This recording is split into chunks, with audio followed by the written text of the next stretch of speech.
প্রিয় দর্শক, কেমন আছেন? আশা করছি ভালো আছেন।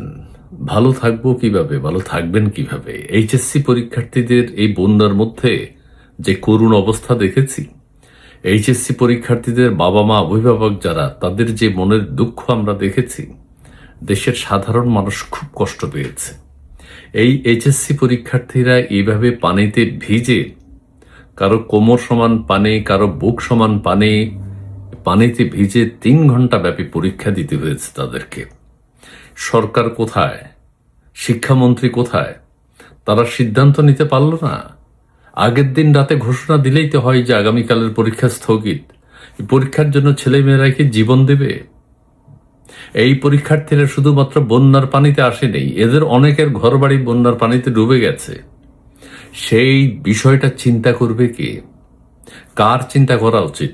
শিক্ষামন্ত্রী কি ঘুমেছিলেন? সরকার কি ঘুমেছিল?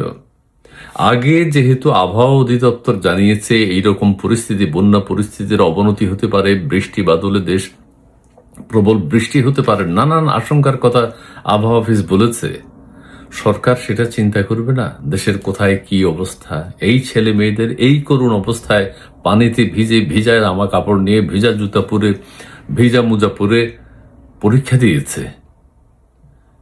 আমি একটু পড়ে শোনাই, পত্রিকার লেখা থেকে একটু পড়ে শোনাই, কিন্তু বিষয়টা খুব দুঃখজনক। কোথাও কোমর পানি ভেঙে, কোথাও নৌকা অথবা কোথাও ভ্যানে করে পরীক্ষা কেন্দ্রে হাজির হয়েছে শিক্ষার্থীরা। অনেকেই ভেজা পোশাক, ভেজা জুতা মোজা এবং প্রবেশপত্র নিয়ে 3 ঘন্টার পরীক্ষায় অংশ নিয়েছে। টানা বৃষ্টি, ভারী বৃষ্টি, জলাবদ্ধতা ও বন্যার মধ্যেই এইচএসসি ও সমমানের পরীক্ষা চলমান রাখায় এমন দুর্ভোগে পড়ে ক্ষুব্ধ ও বিরক্ত হয়েছেন দেশের লাখো শিক্ষার্থী ও তাদের অভিভাবকেরা। খুবই স্বাভাবিক ক্ষুব্ধ হওয়া। লঘুচাপ, মৌসুমী বায়ুর প্রভাবে সারা দেশে অতিবৃষ্টি, বন্যা গত কয়েকদিন যাবত তো চলছেই। সেই ক্ষেত্রে পরীক্ষা স্থগিত রাখাটা সরকারের জন্য জরুরি ছিল।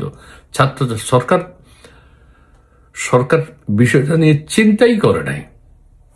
আমি পুরো মানুষের, কেউ বলছেন ট্রমা নিয়ে ছেলেমেয়েরা পরীক্ষা দিতে গেছে, কেউ বলছেন কি আমরা দেখেই তো বুঝছি, কোমর পরিমাণ পানি, এই পানি ভেজা অবস্থায় পরীক্ষা দিতে গেছে। কুমিল্লা, লক্ষ্মীপুর, নোয়াখালী, চাঁদপুর, সিলেট, সুনামগঞ্জ, হবিগঞ্জ, মৌলভীবাজার সহ বিভিন্ন জেলায় স্বজনদের কাঁধ ধরে পানির মধ্যে হেঁটে পরীক্ষা কেন্দ্রে গেছেন অনেক শিক্ষার্থী। আরে, একজন অভিভাবক বলছেন আমার মেয়ে ভিক্টোরিয়া কলেজে পড়তো, সেই কেন্দ্রের একজন অভিভাবক বলছেন আমার মেয়েটা পুরো শরীর ভিজিয়ে কেন্দ্রে ঢুকেছে, এমন অবস্থায় 3 ঘন্টা পরীক্ষা দেয়া কি সম্ভব? দিয়েছে। আরেক অভিভাবকের ভাষায় সন্তানরা ট্রমার মধ্যে পরীক্ষা দিয়েছে, তাদের মানসিক অবস্থার কথা কেউ ভাবেনি। বোর্ডগুলো কি করেছে? শিক্ষামন্ত্রীর সাথে কথা বলতে পারতো, জরুরি মিটিং করার প্রয়োজন ছিল। অনলাইনে জরুরি মিটিং করা 1-2 ব্যাপার। প্রধানমন্ত্রীর হস্তক্ষেপ করা উচিত ছিল। যে ছেলে মেয়েগুলো কিভাবে পরীক্ষা দেবে, কি দিয়েছে এখন তাদের পরীক্ষা, তাদের ফলাফল কিভাবে যাচাই করবে? ঠান্ডা লেগেছে, অনেকের জ্বর আসবে। অনেক কথা লিখেছে, অনেক কথা অনেকের।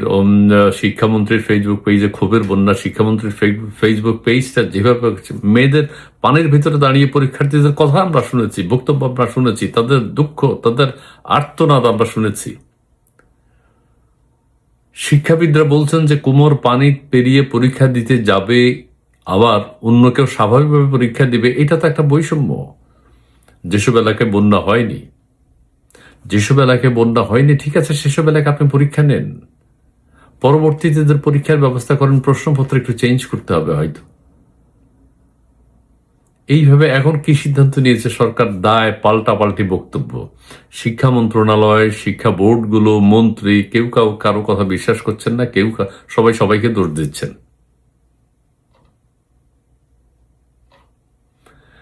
যাই হোক, সরকার আমার মনে হয় ভেবে চিন্তে বিবেচনা করে, ছাত্রছাত্রীদের কথা ভেবে, অভিভাবকদের কথা ভেবে বন্যার্ত মানুষের পাশে দাঁড়ানো উচিত। এখন সেই বিষয়ে মনোযোগ দেওয়া উচিত। মানুষ বাঁচলে তারপরে পরীক্ষা নিরীক্ষা। মানুষকে সুস্থ স্বাভাবিক অবস্থায় থাকতে হবে, মস্তিষ্ক ঠান্ডা থাকতে হবে। এই ট্রমা নিয়ে পরীক্ষা বা অন্য কোনো কাজ সেভাবে করতে পারবে না। এটা বুঝতে হবে সরকারকে। সরকারের উপলব্ধি হোক, সরকার রিয়েলাইজ করুক ছেলেমেয়েদের, এই যে ছেলেমেয়েগুলো পরীক্ষা দেবে এদের ফলাফল কিভাবে দেখা হবে, যাচাই করা হবে, কিভাবে মূল্যায়ন করা হবে, সেটা সরকারকে ভাবতে হবে। জি, ধন্যবাদ।